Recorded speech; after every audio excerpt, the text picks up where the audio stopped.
Hello guys, welcome to English crazy tricks with Usha. आज का हमारा स्ट्रक्चर है वॉट एवर मे हैपन का मतलब होता है चाहे जो भी हो जाए।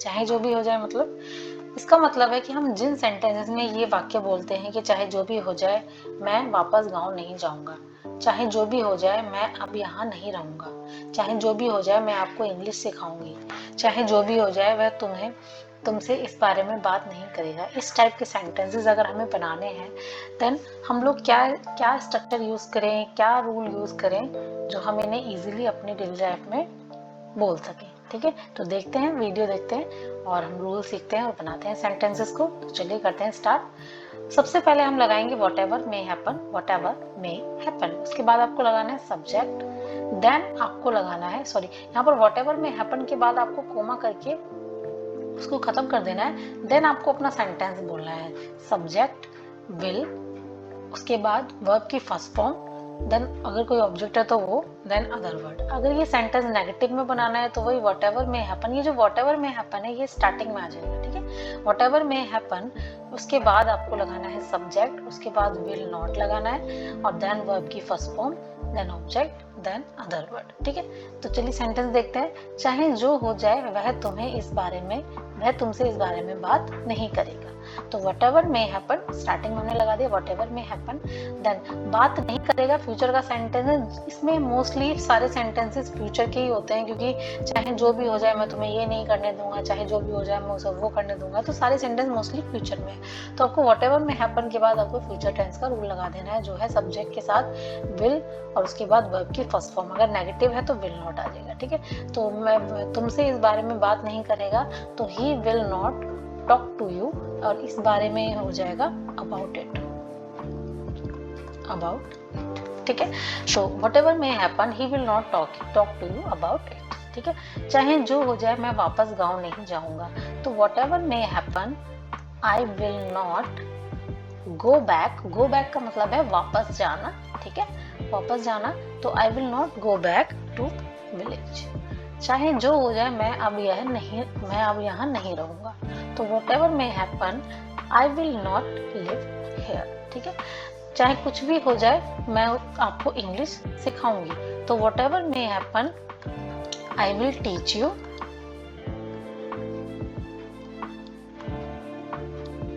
इंग्लिश।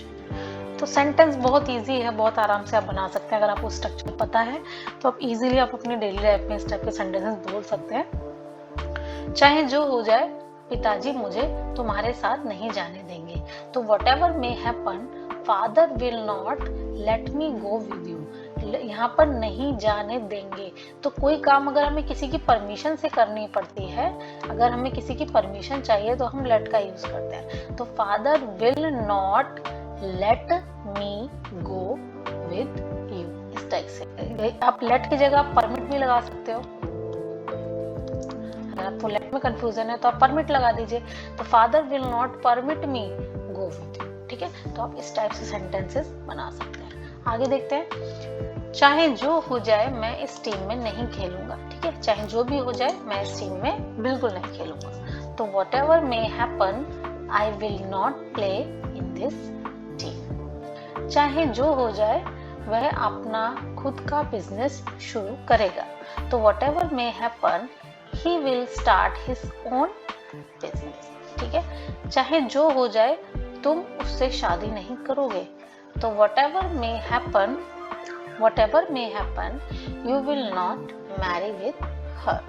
ठीक है, चाहे जो हो जाए मैं उसी से शादी करूंगा। तो whatever may happen I will marry her। ठीक है, चाहे जो हो जाए मैं तुम्हें ये खाना नहीं खाने दूंगा।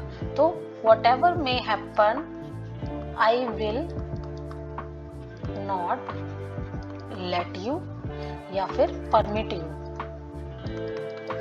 लेट यू या परमिट यू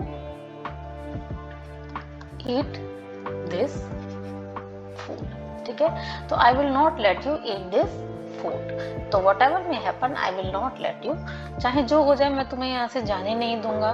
तो कोई भी काम हम जब देंगे, परमिशन पर हमारी चीज वो डिपेंड है, तो आप let का यूज कीजिएगा. इसमें whatever may happen में let भी बहुत ज्यादा यूज होता है, ठीक है. तो चाहे जो हो जाए वह ये परीक्षा नहीं देगा.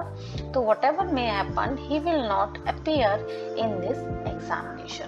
तो आप इस तरीके से whatever may happen को यूज करके आप अपने सेंटेंसेस को बनाइए और अपनी डेली लाइफ में इसको यूज कीजिए. तो होपफुली आपको मेरी वीडियो अच्छी लगी होगी. तो please like, share, subscribe and comment. Kavya, आवाज कम कर.